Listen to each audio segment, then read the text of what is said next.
എയിലെ ഭാരതീയ പ്രവാസികൾക്ക് ജാഗ്രതാ നിർദ്ദേശവുമായി അബുദാബിയിലെ ഭാരത എംബസി. പാസ്പോർട്ട്, വിസ, അറ്റസ്റ്റേഷൻ അപേക്ഷകൾക്കായുള്ള അപ്പോയിൻമെൻറ്റുകൾ വാഗ്ദാനം ചെയ്യുന്നവർക്ക് യാതൊരു കാരണവശാലും പണം നൽകരുതെന്ന് എംബസിയുടെ മുന്നറിയിപ്പ്. പാസ്പോർട്ട്, വിസ, അറ്റസ്റ്റേഷൻ ആവശ്യങ്ങൾക്കായി ഔദ്യോഗിക സംവിധാനങ്ങൾ മാത്രം ഉപയോഗിക്കണമെന്നും എംബസി കർശന നിർദ്ദേശം നൽകി. ദുബായിൽ നിന്ന് ഷിൻ സെബാസ്റ്റ്യൻ തയ്യാറാക്കിയ റിപ്പോർട്ടിലേക്ക്. മുൻപ് UAE-യിൽ കോൺസുലർ സേവനങ്ങൾ കൈകാര്യം ചെയ്തിരുന്ന BLS ഇന്റർനാഷണൽ, SGIVS ഗ്ലോബൽ എന്നിവരുമായുള്ള കരാർ ഈ വർഷം ജൂലൈ 1 മുതൽ അവസാനിച്ചതായി അബുദാബിയിലെ ഇന്ത്യൻ എംബസി വ്യക്തമാക്കി.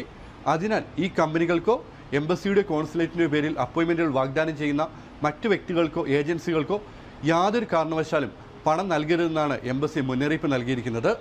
ഔദ്യോഗിക സോഷ്യൽ മീഡിയ പ്ലാറ്റ്ഫോമുകൾ വഴി പങ്കുവച്ച ജാഗ്രതാ നിർദ്ദേശത്തിലാണ് എംബസി ഇക്കാര്യം വ്യക്തമാക്കിയത്. ജൂലൈ 1 മുതൽ, അതായത് ഈ മാസം 1 മുതൽ എല്ലാത്തരം പാസ്പോർട്ട്, വിസ, അറ്റസ്റ്റേഷൻ അപേക്ഷകളും അബുദാബിയിലെ ഇന്ത്യൻ എംബസിയും ദുബായിലെ ഇന്ത്യൻ കോൺസുലേറ്റും തങ്ങളുടെ സ്വന്തം ഓഫീസുകൾ വഴിയാണ് നേരിട്ട് കൈകാര്യം ചെയ്യുന്നത്. ഈ സേവനങ്ങൾക്കായി ഔദ്യോഗിക പോർട്ടൽ വഴി അപ്പോയിൻമെൻറ്റുകൾ പൂർണ്ണമായും സൗജന്യമായി ബുക്ക് ചെയ്യാവുന്നതാണ്. ഇതിനായി പണം ഈടാക്കാൻ ഒരു മൂന്നാം കക്ഷിക്കും അനുമതിയില്ലെന്ന് കോൺസുലേറ്റ് അറിയിച്ചിട്ടുണ്ട്. അതേപോലെ എംബസിയും അറിയിച്ചിട്ടുണ്ട്.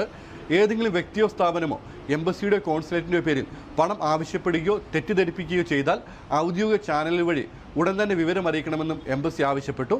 സുരക്ഷിതവും സുതാര്യമായ സേവനങ്ങൾ ഉറപ്പാക്കാൻ പ്രവാസികൾ ഈ മാറ്റങ്ങൾ കൃത്യമായി മനസ്സിലാക്കി പ്രവർത്തിക്കണമെന്നും അധികൃതർ ആവശ്യപ്പെട്ടിട്ടുണ്ട്.